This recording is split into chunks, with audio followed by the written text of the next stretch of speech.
Soalan ijazah, Bung. Ini persoalan kejujuran. It is certainty, in my opinion, bahwa Jokowi itu memang ijazahnya palsu. Kenapa saya berani mengatakan begitu ya? Sebab kalau memang dia ijazahnya itu benar, serahkanlah dan selesai.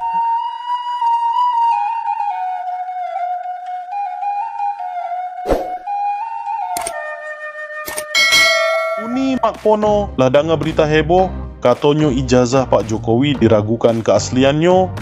Alah, udah buyuang, pagi-pagi membuek rame. Urusan ijazah presiden tuh urusan negara, bukan urusan kita tukang ojek jo padagang nasi. Iyo, buyuang, kalau sabana palsu, runyam juo. Presiden kok ijazahnya kado babio super. Mungkin beliau dulu kuliah S1 di Universitas Terbuka Dompet. Tugas indak di Karajoan, ujian titip kawan, tapi ijazah cum laude. Udah, jangan sampai didanga dek mahasiswa kuliah batua-batua, nanti demo di depan Lapau Ambo. Canda di lapau, jangan baper. Cari fakta nan jelas, minum kopi sajo. Assalamualaikum warahmatullahi wabarakatuh sanak. Selamat datang di Minang Mustika Jaya, kanal yang membahas nilai-nilai luhur budaya Minang dan relevansinya dalam kehidupan kita sehari-hari. Kali ini kita akan merenungkan tentang kejujuran, iman, dan kepemimpinan. Sebuah topik yang sangat penting, terutama di era modern yang penuh tantangan integritas. Dalam agama Islam, pemimpin adalah amanah. Mereka harus menjadi teladan dalam kejujuran dan tanggung jawab. Namun, apa jadi jika seorang pemimpin justru berdusta? Mari kita simak serta pewana. Abu Hurairah berkata bahwa Rasulullah Shallallahu Alaihi Wasallam bersabda, ada 3 orang yang tidak akan diajak bicara oleh Allah pada hari kiamat dan tidak mensucikan mereka. Abu Muawiyah menyebutkan, Allah Subhanahu wa Ta'ala tidak melihat kepada mereka. Mereka mendapatkan siksa yang pedih, yaitu orang tua yang pezina, pemimpin yang pendusta, dan orang miskin yang sombong. Dusta dalam kepemimpinan bukan hanya merusak kepercayaan rakyat, tetapi juga mendatangkan konsekuensi spiritual yang sangat berat. Imam Bukhari menambahkan, kepemimpinan membutuhkan kejujuran, kebijaksanaan, dan pengetahuan. Ibarat 2 sayap, jika salah satunya hilang, bangsa akan terbang tanpa arah. Kearifan lokal Minangkabau juga mengajarkan hal serupa. Mari kita dengarkan sebuah pepatah.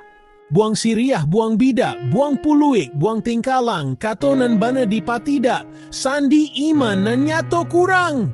Pepatah ini bermakna membuang sirih, pinang, cermin, dan perhiasan sama dengan melepaskan jati diri. Kata yang benar adalah sendi iman. Artinya kejujuran adalah pilar utama keimanan. Tanpa kejujuran, iman menjadi rapuh. Di era modern, tantangan integritas semakin kompleks. Salah satunya adalah kasus pemimpin yang diduga menggunakan ijazah palsu.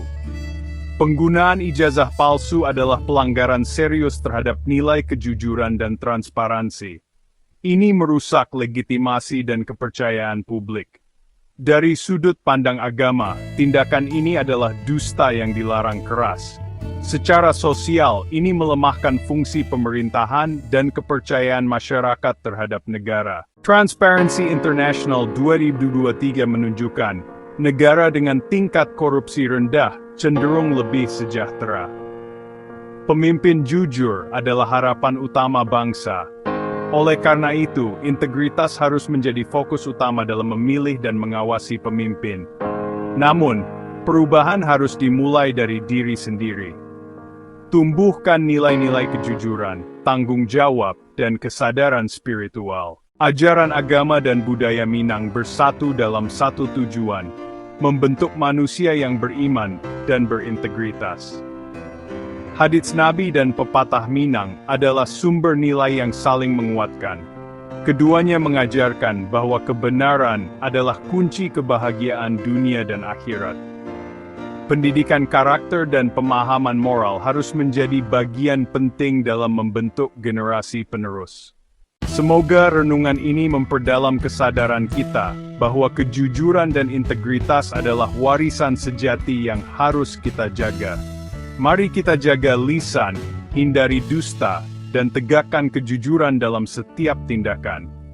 Dengan begitu, kita tidak hanya memperkuat iman, tetapi juga memperkokoh tatanan sosial dan politik bangsa. Wassalamualaikum warahmatullahi wabarakatuh.